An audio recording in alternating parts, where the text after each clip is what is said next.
नमस्कार दोस्तों, आप देख रहे हैं एबीपी लाइव। मैं हूं संतोष पांडे और राम मंदिर का निर्माण अयोध्या में हो रहा है, लेकिन पूरे देश की नज़र है। उसमें अलग अलग तरीके से लोग अपना अपना योगदान दे रहे हैं। जयपुर में हूं मैं और राजस्थान का योगदान ये है कि यहाँ से पत्थर जा रहा है मंदिर के लिए और उसमें जो 3 मूर्तियाँ बनाई जा रही हैं, एक मूर्ति उसमें से जयपुर के मूर्तिकार हैं सत्यनारायण पांडे और उनके बेटे वो बना रहे हैं। लेकिन इसमें रोचक बात ये है कि जो हमारे साथ बैठे हैं सोमेश्वर नारायण शर्मा, जो उस दिन मूर्ति पूजन से पहले जो मंदिर का भूमि पूजन हो रहा था, तो उसमें जो प्रधानमंत्री जब वहाँ पर गए थे तो उसमें जो एक बैकग्राउंड में गाना चल रहा था, उस गाने को खुद इन्होंने गाया था। इनके गाने को वहाँ पर चलाया गया। दूसरा कनेक्शन ये है कि ये महाराष्ट्र में रहते हैं और बहुत सारा काम कर रहे हैं, युवाओं को प्लेटफार्म दे रहे हैं, राजस्थान के युवाओं को प्लेटफार्म दे रहे हैं संगीत की दुनिया में। आज समझते हैं क्या है इनकी पूरी कहानी। एबीपी लाइव आपका स्वागत है। थैंक यू सर, बहुत बहुत शुक्रिया आपका। राम मंदिर की चर्चा मैं इसलिए कर रहा हूँ क्योंकि बहुत चर्चा में है। जो निर्माण हो रहा है वो भी चर्चा में है। मंदिर में कौन कौन से पत्थर लग रहे हैं वो भी चर्चा में है। और आपका वो जो गाना था जो आपने गाया था, कि आपने ऐसे ही गाया था लेकिन वो चलाया गया, तो मैं जानना चाहता हूँ कि उसमें क्या 2-3 लाइनें सुनाइए ज़रा। उसमें क्या था ऐसा जो उसको उसमें बैकग्राउंड में चलाया गया? जी सर, वो हमने दिवाली पे बनाया था वो गाना। और वो हमने अपने प्रोडक्शन यूएसए क्यू प्रोडक्शन एक चैनल है हमारा यूट्यूब पे, उसको हमने रिलीज़ किया था।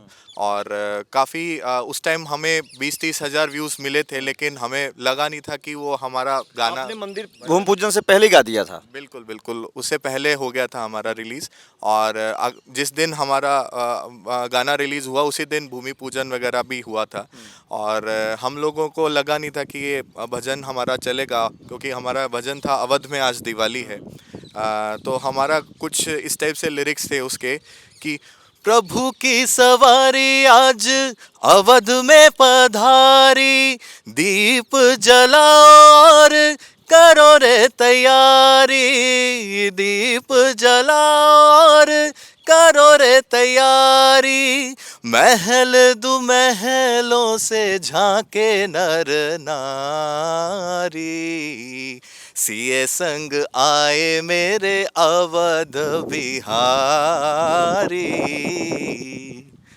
सोमेश्वर जी, जो ये आपने गाया, इसका जो कंपोजिंग है, जो गाने को लिखा गया है, ये ज़्यादातर जो आपने शब्द उसमें चुने हैं वो अवधी हैं। कैसे लगता है कि आप कर पाते हैं चीज़ों को? देखिए, मेरे जो लिरिसिस्ट हैं जो वो मेरे मामा हैं विकास शर्मा जी, जो कि बहुत अच्छा लिखते हैं। लेकिन उन्होंने मुझे तब से सपोर्ट किया है जब से मेरे फादर का देहांत हुआ था 2020 में। तो मुझे ऐसा लगा था कि मैं कुछ क्या कर नहीं पाऊंगा आगे। तो मैं बहुत टूट चुका था। हर कोई टूट जाता है एक, जब अगर किसी के पिता का साया अगर चला जाता है तो लेकिन उन्होंने मुझे बहुत ज़्यादा सपोर्ट किया। और इसके वजह से मैं आज जो भी हूँ उन्हीं की वजह से हूँ।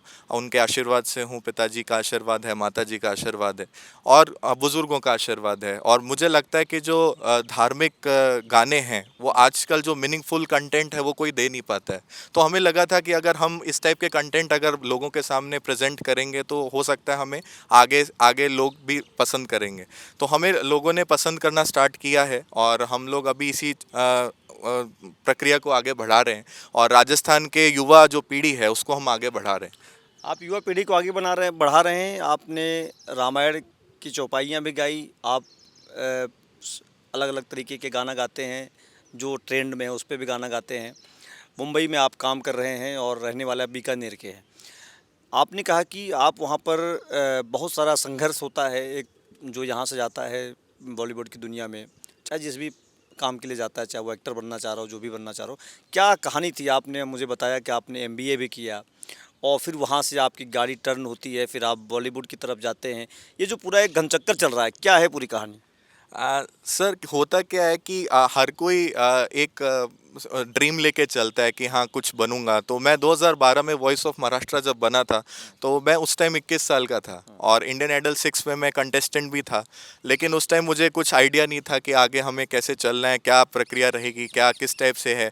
तो लोगों ने उस टाइम मुझे बॉलीवुड से भी काफ़ी कॉल्स आए थे कि आप एक्टिंग में आ जाओ, लेकिन उस टाइम मुझे एक्टिंग का कोई एक्सपीरियंस भी नहीं था।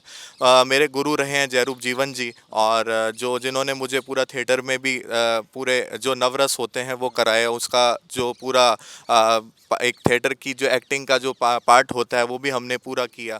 और अलग अलग थिएटर के जो एक्सपीरियंसेस हमें मिले, जगह जगह पे हमने कई सारे प्लेस भी किए, थिएटर प्लेस, और काफ़ी लोगों ने सराहा भी। तो अभी क्या है कि अब पिताजी ने मुझे ये बोला कि बेटा पढ़ाई के साथ साथ में अगर आप ये करोगे इसको कंटिन्यू तो वो ज़्यादा अच्छा रहेगा। तो मैंने इसको पढ़ाई के साथ में भी कंटिन्यू किया और 2014 से 16 में मैंने एमबीए किया और उसके बाद फिर एक कॉरपोरेट जॉब भी किया। तो लेकिन पिताजी के देहांत के बाद मुझे ऐसा लगा कि मैं एकदम टूट चुका था। तो एक म्यूज़िक एक ऐसा ज़रिया मुझे दिखा जहाँ पे मैं अपने एक जो डिप्रेशन को थोड़ा दूर कर सकता था। तो मैं इस चीज़ को ओवरकम करने के लिए मैं वापस इस फील्ड में आया और यूएसए क्यू प्रोडक्शंस का मैंने वापस से एक अपना जो चैनल बनाया था 2015 में उसको कंटिन्यू किया। कितने बॉलीवुड में कितने गाने अब तक आपके हो चुके होंगे और कितने ऐसे जो बड़े नाम हैं जिनको हम लोग जानते हैं उनके साथ आपने काम कर चुका होगा, या क्या रही है अभी जर्नी आपकी?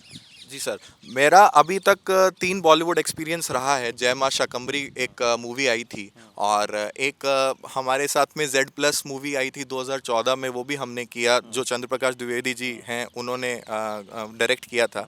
और जयरूप सर के साथ ही हमने एक और मूवी किया था जुडिशियल कस्टडी, जिसमें मेरे 2 गाने भी हैं जो ओटीटी प्लेटफॉर्म पे और आने वाले अभी हो सकता है इस साल में वो रिलीज़ कर दें। तो हम लोग अभी चाह रहे हैं कि हमारे भी आगे के जो भी प्रोजेक्ट्स आएँ तो हम कुछ लोगों को ऐसा दिखा सकें जहाँ पे लोग सुनना जो पसंद करते हैं, जो कंटेंट है वो मीनिंगफुल हो। मीनिंगफुल की बात कर रहे हैं, लेकिन आपको लगता है कि जिस तरीके से एक तरह बॉलीवुड जा रहा है, जिस तरह साउथ मूवीज आ रही हैं, कहा जा रहा है कि साउथ का एक बड़ा अच्छा क्रेज बना है क्योंकि उन्होंने कुछ मीनिंगफुल कंटेंट दिखाने का प्रयास किया है, वीडियोस अच्छे दिखा रहे हैं, वो कई उनकी मूवीज़ आप देख ही रहे हैं।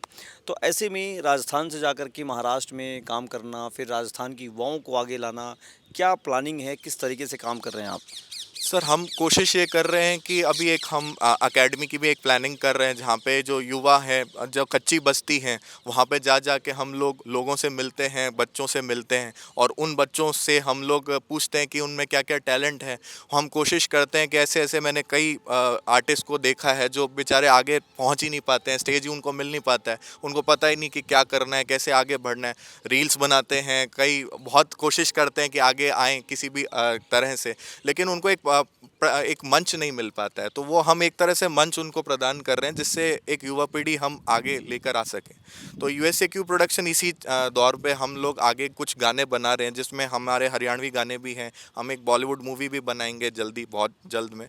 और दूसरी बात ये है कि एक युवा पीढ़ी को हम यही संदेश देना चाहते हैं कि कुछ भी चीज़ करने से पहले आप अपनी पहले स्टडीज़ ज़रूरी हैं, लेकिन हाँ, जो बच्चे स्टडीज़ नहीं कर पा रहे हैं उनको मैं सरकार से भी गुहार करूंगा कि उनको थोड़ा कुछ योगदान करा के उनके लिए अगर कुछ ना कुछ एक ऐसी व्यवस्था भी कराई जाए जहाँ से कला संस्कृति से वो जुड़ पाएँ। और अगर वो अपना अपना जो जो टैलेंट है वो लोग सामने लेकर आ पाएँ। अभी उन्होंने जैसे गहलोत साहब हैं हमारे राजस्थान सरकार के, तो उन्होंने भी वो किया है, एक जो युवा का जो एक मंच दिया है, उन्होंने एक नई योजनाएं चलाई हैं कई, तो वो मुझे बहुत अच्छी लगी हैं। लेकिन उसको अलावा भी उनको ये देखना चाहिए कि इसको आगे बढ़ाने के लिए कि युवा को भी एक बेरोजगार मिले, जो बेरोजगारी की समस्या है वो भी हम एक तरह से आगे चाहते हैं कि मिले युवा को।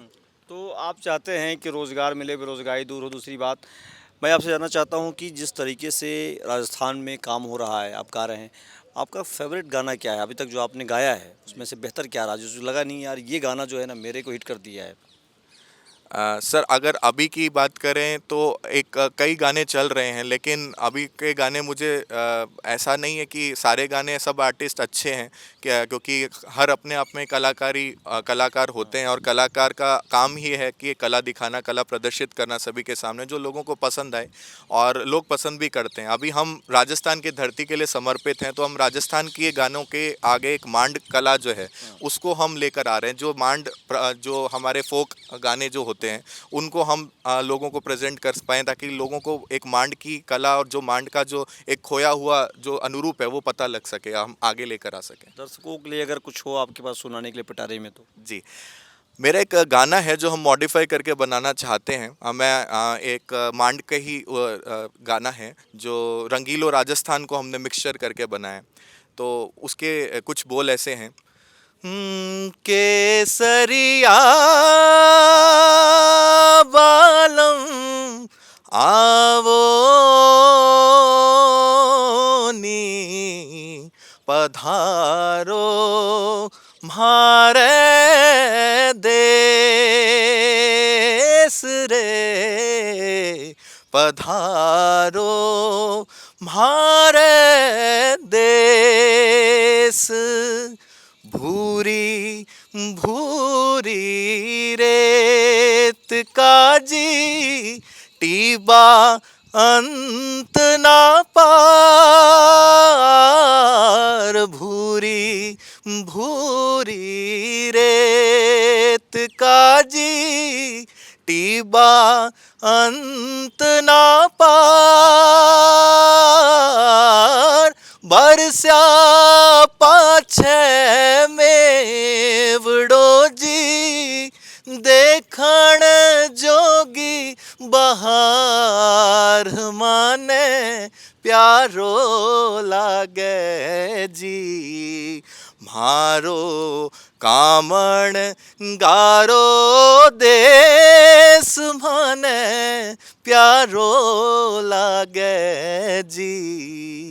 बहुत शानदार आपने गाया। और एक चीज़ मैं आपसे जानना चाहता हूँ कि जब इस तरीके की चीज़ें आप कर रहे हैं, आप महाराष्ट्र में भी आपने एक संघर्ष को देखा और जयपुर में भी आप कर ही रहे हैं, ये जो एक एटमॉस्फेयर होता है वो आप पाते हैं कि आपके अनुकूल है? सर देखिए क्या होता है, कोई भी अगर वहाँ पर जाता है, बॉम्बे एक माया नगरी है जिसे आम जी मुंबई भी बोलते हैं, लेकिन वहाँ पे हर कोई एक जो सरवाइव करना बहुत टफ है वहाँ पे, क्योंकि कोई भी नया कोई भी युवा जाता है वहाँ पे, क्योंकि सबके सपने होते हैं, सब अपने सपने लेकर जाते हैं और सबके सपने साकार भी नहीं होते हैं वहाँ पे, क्योंकि लाइन हर चीज़ में, कंपटीशन हर जगह है। लेकिन एक पर्टिकुलरली मैं यही बताना चाहता हूँ कि एक बिन गुरु ज्ञान, जैसे आप समझते हैं कि कहीं भी पॉसिबल नहीं है, कि एक ज़रिया लोगों को पकड़ना चाहिए, एक युवा पीढ़ी को पकड़ना चाहिए कि एक गुरु बनाएं प्रॉपर और उनसे कुछ सीखें, एक प्रॉपर नॉलेज लें और फिर उसको अगर आगे आप कंटिन्यू करते हैं, तब आपको वो जो स्ट्रगल है वो तब आपको आगे देता है, उस चीज़ की सक्सेस आपको तभी मिलती है। ये आपका कहना है कि पढ़ाई भी करें, गुरु भी बनाएं, जी। संघर्ष तो जारी रहेगा। आपसे आखिरी सवाल करना चाहूँगा कि जिस तरीके से बॉलीवुड में लोग कहते हैं कि बड़ा स्ट्रगल है, बड़े गाने गाने के वो नेपोटिज्म जो चल ही रहा है, आप सभी जानते हैं, उससे क्या आप ये भी बता रहे थे कि आपका बिग बॉस में भी हो गया था, आप इंडियन आइडल में भी बता रहे थे कि हो गया था, ऐसी आपके पास जानकारी थी, लेकिन बाद में वो मना हो गया। इन सब चीज़ों का कितना रोल होता है? सर हाँ, देखिए अगर कोई अच्छे कलाकार को अगर कोई अच्छा मंच मिलता है तो वो सभी चाहते हैं कि एक अच्छा मंच मिले उनको, लेकिन अगर कुछ अच्छे मंच मिलने के बाद अगर उनके साथ कुछ ऐसा नेपोटिज्म या कोई ऐसे शिकार होते हैं तो उनके लिए बहुत एक दुखद घटना होती है, क्योंकि हम लोगों को लगता है कि ऐसा नहीं है कि अगर ऐसे कई आर्टिस्ट हमने देखे हैं जो आज की टाइम पे वायरल भी हो रहे हैं और वो कुछ भी डालते हैं, कुछ भी चीज़ें डालते हैं वो वायरल हो जाती है, लेकिन उसके पीछे जो अच्छे आर्टिस्ट हैं उनकी जो कला है वो छिप जाती है, क्योंकि हम लोगों ने जैसे हमारे 7-8-10 गुरु रहे हैं तो उन लोगों से सीख के हम आगे बढ़े हैं, हमारा स्ट्रगल बहुत रहा है, और ऐसे में अगर हम लोगों के साथ भी अगर ऐसी चीज़ हो जाती है तो हमें लगता है कि जो ऐसे आर्टिस्ट हैं जो बिल्कुल कुछ नहीं सीखे हुए हैं वो इतने आगे बढ़ जाते हैं हमसे, तो हमें ऐसा लगता है कि बिना नॉलेज के आगे बढ़कर आप वो चीज़ें जो अच्छे आर्टिस्ट हैं फिर उनका जो एक अच्छी कला है वो मर जाती। तो सोमेश्वर जी ने हमारे सारे सवालों का जवाब दिया है और आपने समय दिया, इसके लिए बहुत धन्यवाद। धन्यवाद सर, बहुत बहुत धन्यवाद। तो ये थे हमारे साथ राजस्थान की राजधानी जयपुर में बैठे हुए सोमेश्वर नारायण शर्मा, जो बीकानेर से आते हैं और महाराष्ट्र में काम कर रहे हैं लंबे समय से। राजस्थान के युवाओं को मौका दे रहे हैं, खास करके बॉलीवुड में, सिंगिंग में और यहाँ के गानों में। इनका प्रयास है कि बच्चों को, यहाँ के कलाकारों को बड़ा प्लेटफार्म दिया जाए, जिससे उनकी राह थोड़ी सा आसान हो और अच्छी प्रतिभाएं सामने आएँ। एबीपी लाइव के लिए संतोष कुमार पांडे, जयपुर।